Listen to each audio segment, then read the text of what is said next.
وقت آتا ہے، کوئی ایسی تکلیف آتی ہے، کوئی ایسی بیماری آتی ہے جہاں انسان بے بس ہو جاتا ہے۔ کچھ لوگ تو ایسے ہیں کہ جو کہیں رجوع کرنے والے ہیں، ان کی زندگی میں تو چھوٹے چھوٹے دھچکے انہیں لگتے رہتے ہیں اور اللہ کھینچ کے انہیں خود سے قریب کرتا رہتا ہے۔ لیکن جو سرکشی میں، نافرمانی میں اتنے بڑھ جائیں، کسی نصیحت کی بات پہ کان ہی نہ دھریں، جیسے حضرت لوط علیہ السلام انہیں کہتے رہے اپنی قوم کو کہ اللہ نے یہ جو نعمتیں عطا کی ہیں ان کا شکر ادا کرو، یہ سب اللہ کی مہربانی ہے، تم جسے اپنی محنت کا، اپنے زور بازو کا نتیجہ سمجھتے ہو، یہ سب اللہ کی مہربانی سے، اللہ کے کرم سے ہے۔ لیکن قوم نے کسی بات کو نہ سمجھا، کسی نصیحت کو نہ مانا، اپنے آپ کو سنوارنے کی کوشش نہیں کی، بلکہ کہا کہ تو لے آ جو عذاب لانا چاہتا ہے، جس کا تو ہمیں ڈراوا دیتا ہے۔ وہ اتنے بے خوف و خطر تھے، انہیں لگتا تھا کہ انہیں کچھ بھی نہیں ہو سکتا۔ تو جو سرکشی میں بہت آگے بڑھ جاتے ہیں، جو نافرمانی کی انتہاؤں کو چھونے لگتے ہیں، پھر ان پہ ایک ہی بار عذاب آتا ہے اور انہیں صفحہ ہستی سے مٹا دیا جاتا ہے، ان کے لیے پھر کوئی گنجائش نہیں ہوتی۔ طرز فکر کتنی اہم ہے ہماری زندگی میں، اس قصے سے ہمیں یہ بھی سمجھ آتی ہے۔ رحمانی طرز فکر اور شیطانی طرز فکر۔ ہم یہ دیکھتے ہیں کہ جو لوگ رحمانی طرز فکر اپنی زندگی میں رکھتے ہیں وہ بہت پرسکون ہوتے ہیں اور پیغمبرانہ اوصاف کے مالک ہوتے ہیں۔ وہ ہمیشہ دوسروں کے لیے نفع بخش ہوتے ہیں، وہ نیوٹرل ہوتے ہیں، جس کو ہم کہتے ہیں قلندر شعور رکھنا، تو وہ قلندر شعور رکھتے ہیں، ہر ایک میں محبت تقسیم کرتے ہیں، ہر ایک میں نفع تقسیم کرتے ہیں، ہر ایک کے لیے پھول بننے کی کوشش کرتے ہیں، کانٹا بننے کی کوشش نہیں کرتے۔ جیسے سورج ہے، سب کو حرارت دیتا ہے، سب کو روشنی دیتا ہے، سب کو انرجی دیتا ہے، جیسے بارش ہے تو سب پہ برستی ہے، جیسے چاند ہے تو سب کو اپنی میٹھی ٹھنڈک عطا کرتا ہے، جیسے ستارے ہیں تو سب کو روشنی دیتے ہیں، جیسے ہوا چلتی ہے تو سب کے لیے چلتی ہے۔ تو یہ نیچر ہے، یہی رحمانی طرز فکر ہے۔ جو اجتماعیت ہے یہ رحمانی طرز فکر ہے، جو انفرادیت ہے وہ شیطانی طرز فکر ہے۔ اور انفرادیت کیا ہے کہ انسان صرف اپنا فائدہ سوچے اور وہ کہے کہ بس میرا فائدہ ہر صورت ہونا چاہیے، دوسروں کا جتنا بھی نقصان ہوتا ہے ہوتا رہے۔ اور رحمانی طرز فکر کیا ہے کہ دوسروں کا فائدہ ہو جائے، اگر میرا کسی کے فائدے کے لیے تھوڑا سا نقصان بھی ہوتا ہے تو کوئی بات نہیں۔ یہی تو قربانی کا انداز ہے، یہی تو سیکریفیکیشن ہے، یہی تو بے لوث خدمت ہوتی ہے کہ جہاں انسان اپنے فائدے کو پس پشت ڈال دیتا ہے، جہاں وہ دوسروں کی ضروریات کو، دوسروں کے آرام کو، دوسروں کی آسانیوں کو ترجیح دینا شروع کر دیتا ہے۔ اب ہمیں کیسے پتہ چلے گا کہ ہم رحمانی طرز فکر والے ہیں یا شیطانی طرز فکر والے؟ تو جناب خواجہ شمس الدین عظیمی صاحب نے اپنی کتاب میں بڑے خوبصورت انداز میں اس کو ایکسپلین کیا ہے کہ ہر وہ چیز جو ہمیں اللہ سے قریب کر رہی ہے، ہماری ہر وہ نیت، ہمارا ہر وہ عمل، ہماری ہر وہ سوچ، ہمارا ہر وہ ارادہ، ہماری ہر حرکت جو ہمیں اللہ سے قریب کر رہی ہے وہ رحمانی ہے، اس کے پیچھے رحمانی طرز فکر ہے۔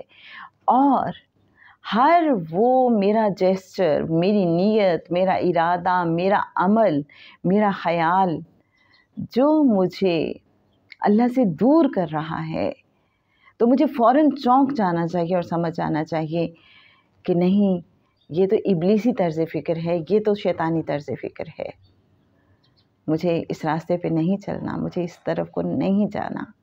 اور ہم نے دیکھا کہ جو لوگ رحمانی طرز فکر والے ہوتے ہیں ان کے پاس کوئی دولت بھی نہ ہو، کوئی پیسہ نہ ہو، کوئی مال و اسباب نہ ہو، لیکن چونکہ وہ اللہ پہ بہت یقین اور توکل والے ہوتے ہیں تو کیا ہوتا ہے، ان کے دل پرسکون رہتے ہیں۔ اور جو شیطانی طرز فکر والے ہوتے ہیں ان کے پاس دنیا جہان کی آسائشیں ہوں تو بھی ایک بے چینی ان کے اندر رہتی ہے.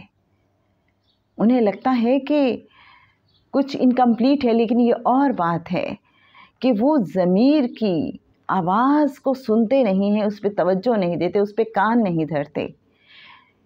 اور رفتہ رفتہ یہ ہوتا ہے کہ وہ اپنے کان ٹوٹل بند کر لیتے ہیں، اندر کی آواز سنتے ہی نہیں ہیں. اندر سے انہیں جھنجھوڑا تو جاتا ہے کہ دیکھو تم غلط راستے پہ ہو، لیکن ہدایت بھی اسے ملتی ہے جو ہدایت چاہتا ہے، جو بار بار اللہ کی طرف رجوع کرتا ہے، اسے ہدایت ملتی ہے. لیکن جو انسان خود ہی خدا بن بیٹھتا ہے تو اسے ہدایت کیسے مل سکتی ہے؟ اب ہوتا کیا ہے، بظاہر جیسے ہم قوم لوط ہی کو دیکھتے ہیں یا باقی نافرمان قوموں کو دیکھتے ہیں، اور آج کل کے دور میں بھی اپنے آس پاس دیکھیں ہم، جو انسان غلط پہ غلط کرتا رہتا ہے اس کے دل پہ ایک سیاہ دھبا بنتا ہے. اور وہ پھر سیاہ دھبا اوبویسلی جب انسان اس طرح کی غلط ایکٹیویٹیز میں مبتلا رہتا ہے مسلسل، تو سارا دل کالا سیاہ نہیں ہو جاتا ہوگا آپ کے خیال میں. اب وہ انسان بے چین تو رہتا ہے، لیکن کیا کرتا ہے، وہ اس بے چینی کو مٹانے کے لیے غلط کاموں میں پناہ لیتا ہے. جیسے قوم لوط، وہ اصل میں ان کے اندر کی فرسٹریشن تھی، اس فرسٹریشن کو ختم کرنے کے لیے وہ غلط چیزوں میں لذت ڈھونڈتے تھے، اسراف کرتے تھے.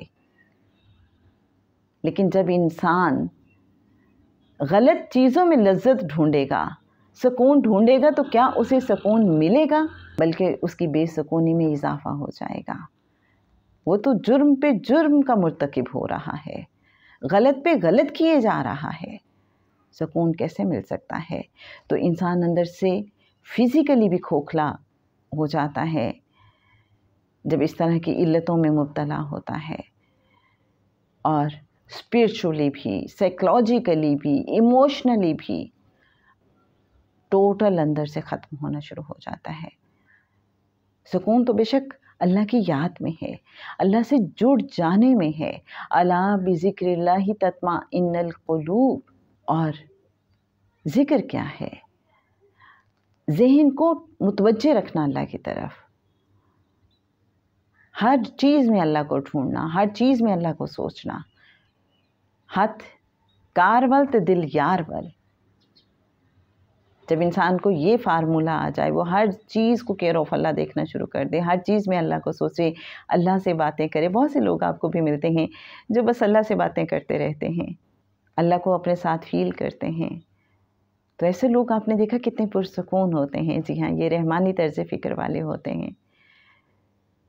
ان کی زندگی میں کوئی مشکل آ جائے تو وہ کہتے ہیں کہ اللہ بس تو نے ہی سنبھالنا ہے. تو جناب، یہ جو قوم لوط کی شیطانی طرز فکر تھی، اس نے انہیں اتنا فرسٹریٹ کر دیا کہ وہ برائیوں پر برائیاں کرتے چلے گئے، اعتدال سے ہٹ کے زندگی گزار رہے تھے. اور جو بھی ایسا کرتا ہے تو ہم نے اس کا انجام دیکھ لیا. اور اللہ نے پھر عبرت کے لیے ان کی بستیوں کو ابھی تک رکھا ہے.